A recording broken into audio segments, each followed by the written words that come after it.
student, a close friend of mine developed a serious mental illness. And as this progressed, I can remember feeling worried about him, but also hopeful, thinking that once we just better understood what was happening, then there would be some support and treatment and he'd be able to be well again. And eventually he did get a diagnosis, but that didn't seem to make things easier like I'd hoped. He and his family were following the advice that they'd been given and looking for support, but finding instead what seemed like many closed doors and dead ends. As this went on, my optimism started to fade and was replaced with frustration and confusion. Because at the time, I'd actually been studying mental health, and I'd read about promising treatment options that were supposed to help people just like him. And I asked myself, how is it possible that we've written about these things in books and journals with the intention of helping people, but if you ask my friend or his family, the people who really needed this, it was as if it didn't exist. And that was the first time I experienced what my colleagues in the field of knowledge translation refer to as the gap, or the research to practice gap. We use this term to describe a situation where we have the knowledge about what we can do about a particular problem or issue, but we aren't realizing the benefits of that knowledge in the real world. Sometimes we use a metaphor of knowledge being stuck on the shelf to describe it, and I actually like this metaphor because it does seem to reflect my own experience doing research. As you can see, my thesis is quite literally stuck on the shelf, and it's not even my shelf, it's my parents' shelf. So you might be wondering, as I did at the time, why do we have this situation? Why do we have these gaps? And one version of that answer is long and complex, but if I had to describe it, I think I would say that usually what's required to bring that knowledge off of the shelf, so to speak, is some sort of change. And change is hard. And this could be at many levels. But despite our good intentions, we are creatures of habit. We have limited self-control, and usually knowing something is not enough for us to be able to do something differently. So change is hard, but in order to make sure that we can really benefit from all of this research that we're doing, we have to get good at it. So what can we do? Well, Albert Einstein once said that if he had 60 minutes to solve a problem, he would spend 55 minutes thinking about the problem and 5 minutes thinking about solutions. And I think this is an idea that feels familiar to us. We want to try to understand something before we do something about it. But we don't always work this way. Just take a minute and think about the projects that you've worked on in the past few years and ask yourself, how many of them have started with gathering data about the problem that you are working on or the behavior that you are interested in changing?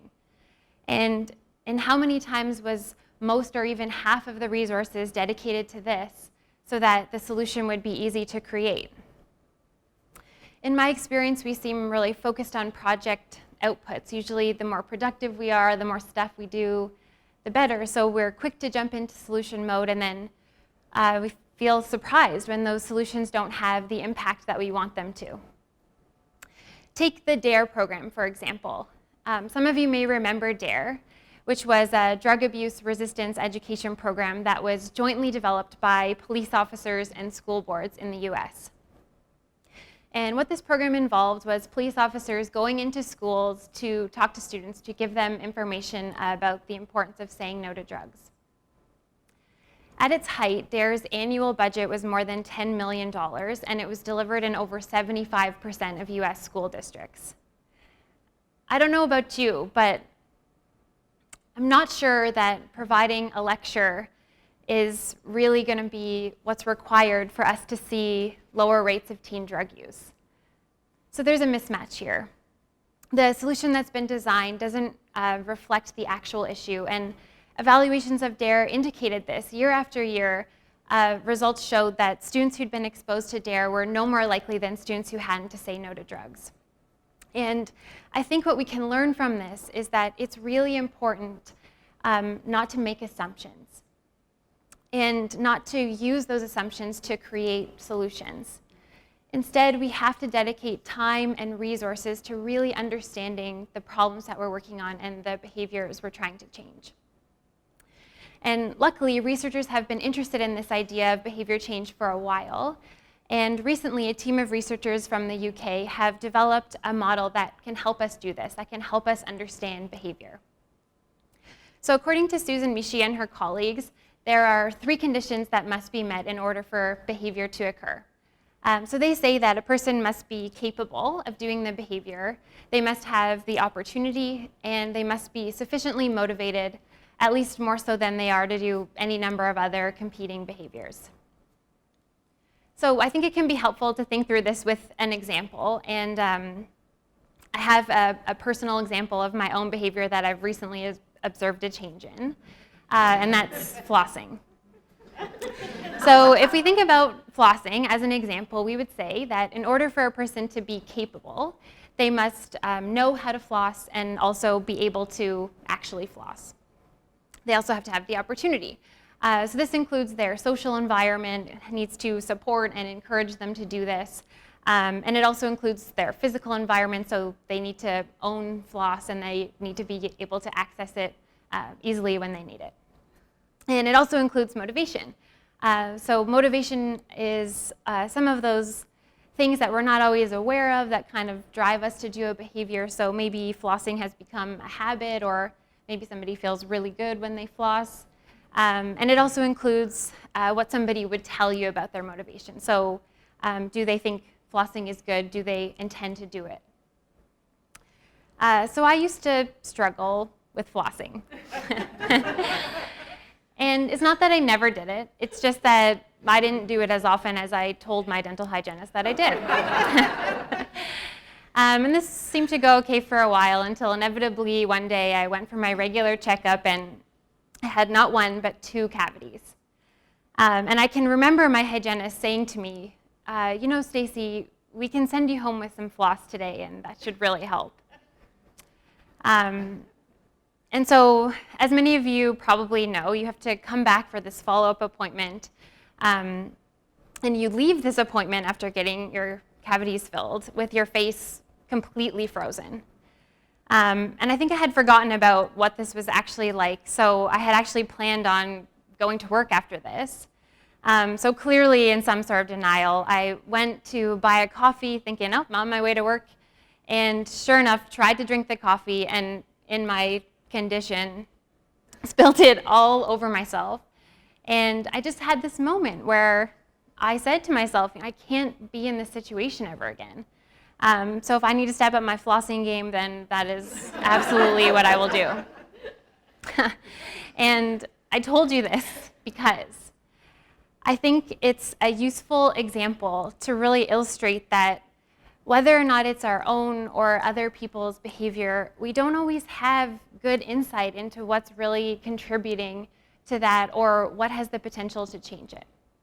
Like my hygienist, she seemed to think that I didn't own any floss. And as it turns out, for me, it wasn't even really the fact that I got a cavity. It was more like the drama and the discomfort that was the result of having to get the cavity filled that changed it for me. So all that to say, we have to try to understand these things that are actually contributing to behavior so that we can use that information to create solutions that are effective. And I know my own flossing intervention is more straightforward than the things that we're actually most interested in changing in public health. So I'll wrap this up with one last example about how this approach has been applied in public health. So many of you are familiar with hand hygiene, but if you're not, consider this. Every year in Canada, there are more than 200,000 new infections that are the result of patients getting health care. So they're usually being treated for something else, and in the process, they acquire a new infection. And as you can imagine, this results in a lot of additional healthcare costs with the extra treatment and extra length of stays. But what's worse is that it's estimated that it contributes to more than 8,000 deaths. But the good news is we know a lot of this is preventable, and one way that we can help prevent this is effective hand hygiene. So hospital staff cleaning their hands sufficiently and at the right times. But despite our knowledge of this, we've struggled to really see the progress that we want to see on this issue. So these researchers decided that they would try to better understand what was really happening here. And what they learned might surprise you. They found that there did seem to be an issue related to capability, but it wasn't that hospital staff didn't know how to clean their hands or couldn't do it effectively. It was that they seemed to struggle to prioritize this behavior among all of the other what they perceived as more pressing behaviors that they needed to do. So the intervention that they designed was all about goal setting and feedback, which are two strategies that can help us better regulate our own behavior. And the results were really impressive. Hospitals that had this intervention had staff who were 15% more likely to clean their hands compared to places that didn't have this intervention. So I'll leave you with this. You can't underestimate the importance of understanding the behavior that we're interested in changing or the problems that we're working on. If we can really try to understand this in a holistic way, then we can use that information to help us create solutions that are based on the real challenges that people are having. And it won't always be easy. It'll probably require us to approach our work in a different way than we're used to. And it might require us to be a little bit more flexible than we're used to being. But I think we have the tools that we need to facilitate these changes that we want to see. And then ultimately, in the future, people like my friend are better able to really benefit from all of the knowledge that we have.